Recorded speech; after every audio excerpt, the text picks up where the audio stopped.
I wanted to just talk a little bit about the notes that I'm posting on the three readings regarding labor unions. It gives us some background on looking at unions in historical, international, and structural point of view. I will go through the three readings.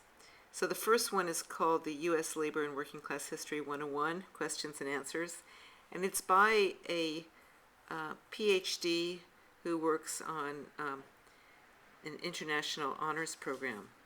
And this is written from a progressive perspective. The author's name is Forrest Hilton. And it talks about, it was posted on a social justice leadership webpage, and I've got the webpage written up here in my notes.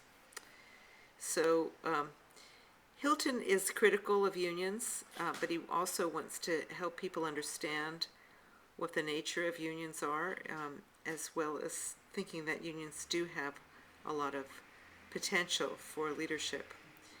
And he starts out by looking at how inequality is greater in the United States than other industrialized countries, and sees that labor was not as strong as these other as it was in the other countries, primarily because of the conservatism of the white ethnic workers and their children, and the kind of pact that was made between labor and capital in the 1930s and 40s.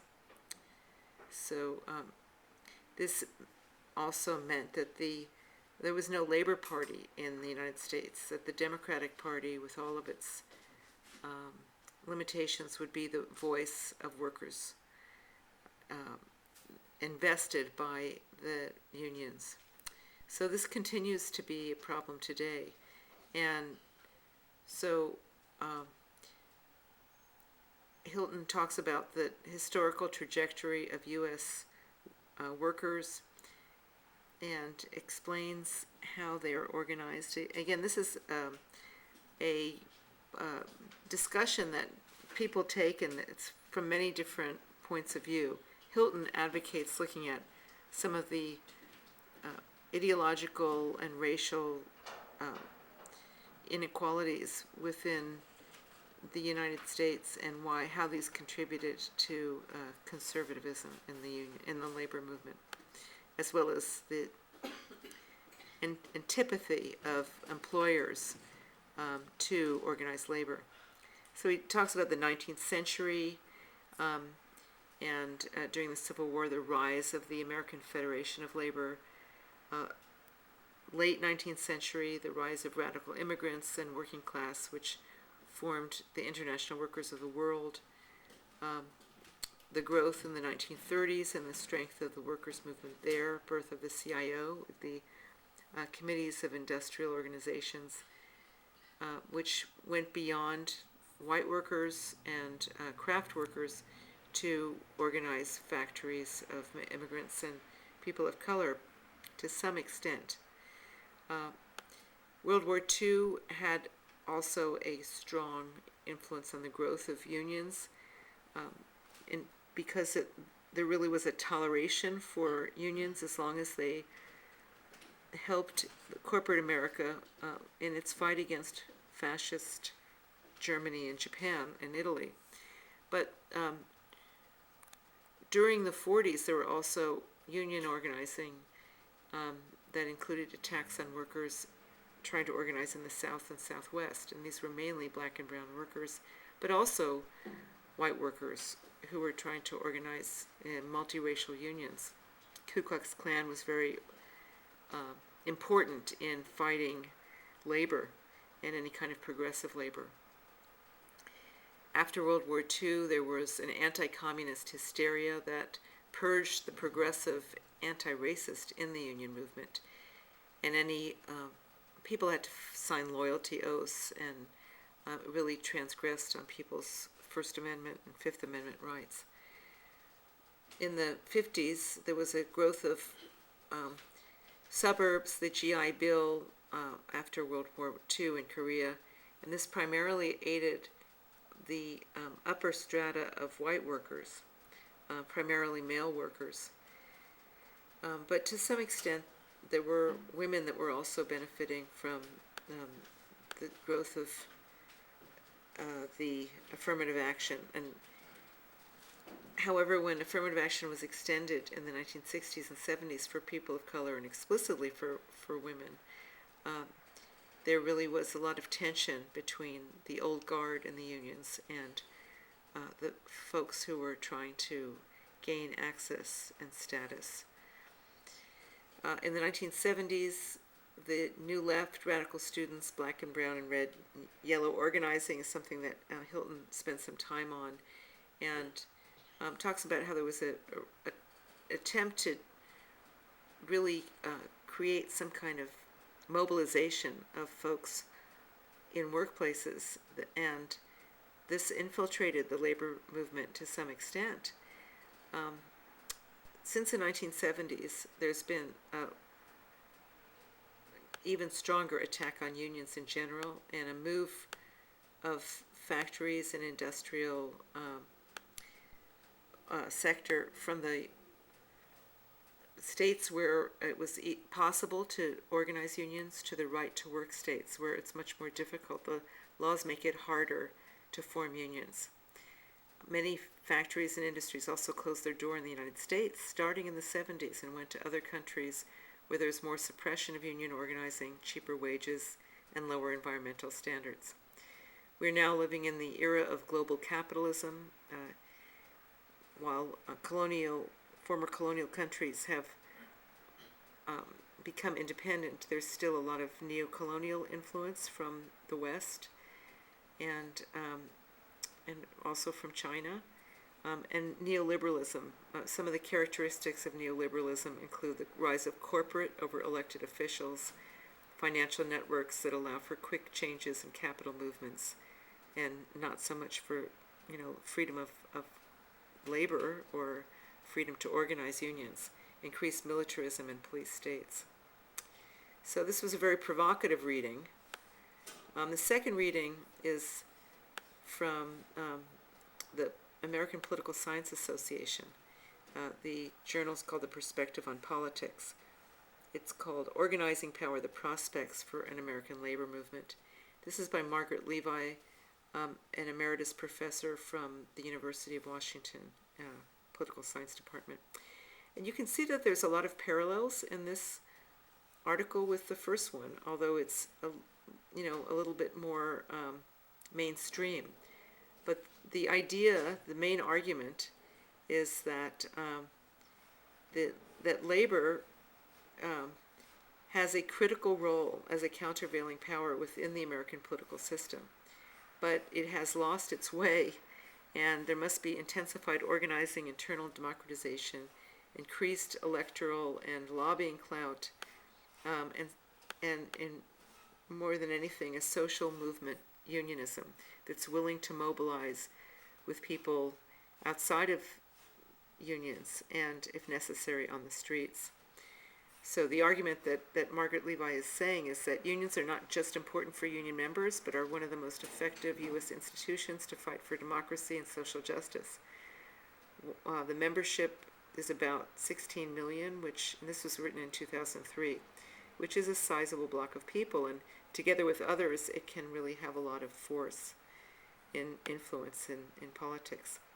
So I highlighted here the comparative perspective. She looks at unions in the United States and Europe and in some of the in newly industrialized countries. Again, there's a lot of parallels with our first piece that looks at history. But Levi says, in fact, the era of big business, big government, and big labor has given way to giant corporations, reduced government, and weak labor, racism, sexism, and xenophobia, which are still evident within some unions, and recurrent corruption within unions as well. So take a look at the points that she makes. She says there's three kinds of challenges for unions: institutional, organizational, and ideological. So she talks about how organizing is difficult under the rules of the National Labor Relations Board, and even organizing is not enough. It's important to educate and mobilize beyond electoral politics. So he talks about what's considered business unionism, where unions fight for jobs and conditions for their own members and service people, but they really don't consider issues that put them in conflict with others, like environmental issues. They have a narrower point of view than social movement unions, which aim to serve the economic interests of their members while also encouraging membership engagement in larger issues of democratization, social justice, and economic equality. The ideological challenge is very important, which brings us back to this whole question of education and politics and who is going to fight for workers and what kind of freedom of expression is going to be allowed. Levi goes on to discuss comparisons between the United States, European, and industrialized countries. And this is really interesting. Here's an example. While in different parts of Europe, the union membership might be lower, for example, in France, but there's a tradition of workers taking to the streets and defending their interests. She points out that in France and other continental European countries, there's what is called an ergo omnes mechanism. So by Roman law, if one union wins a wage increase, it should be bargained. It should be extended to all contracts in the same sector. Once again, she talks about the liberation and democratization movements throughout Latin America, Africa, and Asia, and their relationship to labor unions. There's a lot more to be said about all of these things, but it does touch on some of the issues that we want to consider when we talk about labor unions. So here's the U.S. historical context. In the 19th century, there was a lot of hostility. There was a lot of viciousness and really, killing of people trying to organize. Militias were brought against workers who were trying to organize. The right to organize was enshrined in the 1935 Wagner Act and the National Relations Board, but it confined and really regulated how unions were able to organize. She goes on to talk about union governance and what kind of structure there are in unions.